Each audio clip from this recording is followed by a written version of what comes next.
Hello and welcome to You've Seen It Before, movie reviews and connections in mind, and welcome back to another installment in my reaction series to each and every episode of the 7th and final season of Marvel's Agents of S.H.I.E.L.D. Now, if you've never seen any of my other reaction episodes up until this point, this is just my short form reaction series where I give a brief overview of the latest episode of whatever show I'm watching, give a brief overview of what happened, what I thought worked, what I thought didn't work, as well as some analysis as to certain plot developments and character arcs that may seem familiar to you and where you may have seen them before. Now, just to get this out of the way, this will be a full spoiler review of the latest episode of Agents of S.H.I.E.L.D. So if you've not seen it yet, the latest episode of Marvel's Agents of S.H.I.E.L.D., I highly recommend stopping at this point and coming back later because this will be full-on spoilers from here on out. So with that being said, and without further ado, let's get into Agents of S.H.I.E.L.D. Season 7, Episode 8, entitled After Before.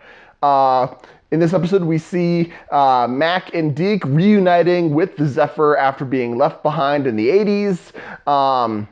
However, there's a problem. The Zephyr seems to be the team seems to be losing control of the Zephyr's time drive, and the time drive is just jumping not only more often, faster and faster, but all shorter time intervals in between them. In fact, each time jump seems to be getting shorter and shorter, whereas before it was decades being done between jumps. This seems to be only a matter of hours or minutes between each jump, where there is a solution, however.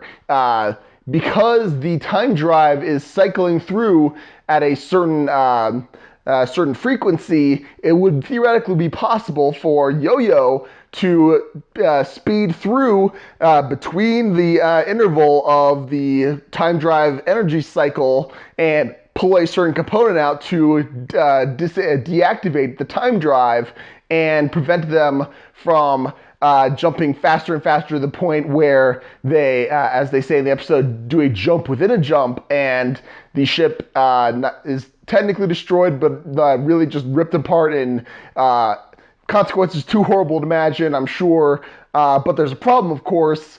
Elena, Yo-Yo, has been unable to use her powers all this season due to, theoretically, what has happened to her in the previous season, where Shrike entered her body and took possession of her. There seems to be a solution, however, though not without its risks.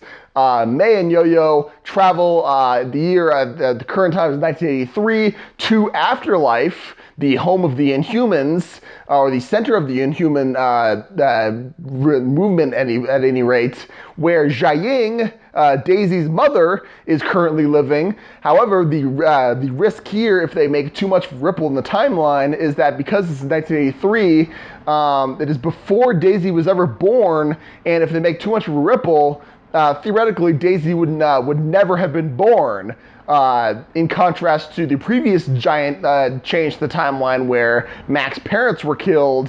At least Mac and his brother had already been born when that change happened, so he was still able to live and exist.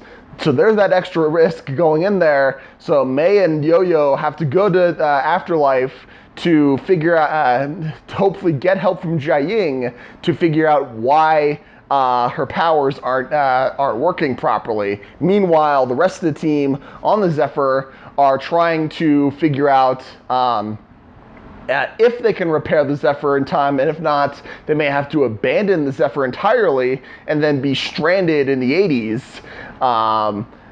Which is a thought that I'm sure some people would not be able to contemplate if they wouldn't be able to get back to their own time. And because of the way the time jumps are working, Elena and May have 2 days to figure out this problem, whereas only 20 minutes go by on board the Zephyr with the way the time jumps are working. So all this is going concurrently, and the big drop of the episode is the fact that there's another Inhuman, problematic Inhuman in Afterlife this time.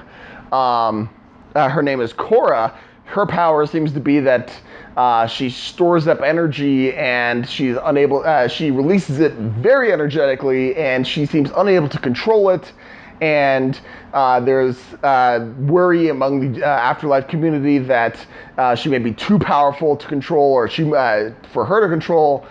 She is so distraught by this, she actually steals a gun and attempts to commit suicide. However, she is saved at the last minute by the gun shaking apart by none other than Nathaniel Malik, who we last saw a couple episodes ago, where he was extracting genetic material fluids from Daisy in order to graft her powers onto him, which in that episode it seemed like it didn't work, but it seems in the intervening years, the last episode revealed that he did in fact survive the procedure. This episode confirms that not only did he survive the procedure, he in fact gained her powers to quake. So there's an interesting wrinkle. And then the further wrinkle, given the fact that Jiaying, it turns out Korra is in fact Jiaying's daughter, which raises a whole big can of worms as to how many daughters has Jiaying actually had? How many siblings does Daisy have that she never knew about? How come we never, in the original timeline, did Korra in fact commit suicide? And that was another influential decision in turning Jiaying against humanity. Who knows? All interesting predicaments. This episode ends with Nathaniel and Korra teaming up to capture Afterlife.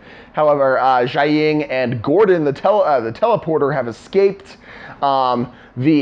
Elena figures out that in an interesting development of her powers, she is able to, in fact, run fast without bouncing back to her previous position. And the explanation being that she was somehow holding herself back all this time, which is an interesting development to happen. I wish it had happened, a couple seasons ago, but here we are. And it seems that she seemingly fixes the reactor. However, the ending of this episode seems to imply that her repair did not work, and the Zephyr jumps again. What I thought worked about this episode, I liked the once again the title cards in this series. There was the one episode, I think it was the episode 6, I think, that the title card was just the regular font and Agents of S.H.I.E.L.D. title from season 5, which I thought was kind of lackluster, but this is another good title card. It had a kind of a Back to the Future-y vibe to it, with all the dates and times going by and the different colors. I thought that was kind of cool, but I thought that this episode really worked when it dived into backgrounds of characters and emotions of things. Really, the backstory of Elena, the fact that her and her cousin witnessed a horrible thing happen in her childhood, where her uncle gets killed by I assume a gangster of some sort, and she seems to have subconsciously been blaming herself this whole time, and she never faced up to this pain. It's good backstory. It's very important backstory for a character. I just wish that it had happened again a couple seasons ago. We could have. It would have been interesting to see that. I was almost going to be impressed by the fact that they bring up the fact that she was genuinely regretting her decision, or the effect in season 5 when Yo-Yo killed the so-called Destroyer of Worlds in season 5, seemingly premeditated murder of a child at that point. It was a very heavy moment in Agents of S.H.I.E.L.D., and they kind of breezed past the implications of that in season 5. And it seems like they're going to bring it up again here and really deal with how that's been weighing on her this whole time. But they also kind of breezed past that as well, which is sort of a bummer. I think that they could have dived a little bit more into that. Honestly, they could have dived a little bit more into the real backstory of Elena, which is the impact of her witnessing her uncle's murder and her role into that. I mean, they dive into it, but then they kind of pull back before really get any real deep dive into it. Which I think is sort of a shame, but you may feel differently. You may feel like they covered that enough. I feel like they could have gone a little bit more into that, but then maybe they were pressed for time. I don't know. Also, I think the one that I personally wish that they would have delved a little bit more deeper into the implications of is, once again, the relation between Daisy and Coulson. Not only the complex relationships between Coulson and Daisy as like a father-daughter relationship, pseudo-father-daughter relationship that they have there, also the complex relationship between Daisy still not quite grasping the fact that Coulson seems to be back, even though he's not back. It's a simulation of him. How much he meant to her as a person, how much he influenced her, and then on the flip side, how Coulson would react to having Daisy flash out of existence and him remembering her, and how that would affect him, even though he seems to be wrestling the fact that he is only ones and zeros, and how does his emotions work. These are some fascinating implications that could be had with diving into these topics, but they don't spend enough time on them. And I think that that's a bit of a shame. They may have been pressed for time. They want to just jump into the next action scene, but I feel like they could have dived really deep into that. I think that's sort of a missed opportunity. They could have gone more into that route, but I mean, me personally, I would have wanted to spend more time on the Daisy Coulson dynamic rather than a belated backstory on Elena, which was important, but I personally think that the Coulson-Daisy relationship was far more powerful in the series as a whole, and I think should have spend more time. Hopefully they'll spend more time on it in future episodes to come. I mean, just overall, I think that could have been explained a little better. Really the only comparison to be made by things that have come before, I thought the fact that Nathaniel is encouraging Cora to let her powers be free instead of restraining it by the rules of a household. I think there's sort of an X2 kind of a dynamic here where Magneto is trying to woo, well, what's his name? The Pyro into the Brotherhood of Mutants, away from the X-Men, explore his powers away from the restrictions of the rules. I think there's a similar dynamic there.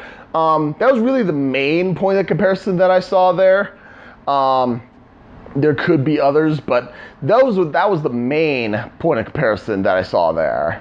So overall, I would say this episode did a good job where it counted. It did a decent time line heavy episode where we deal with the implications of altering the timeline in regards to our main characters, while also did a decent job diving into backstories of characters that we care about.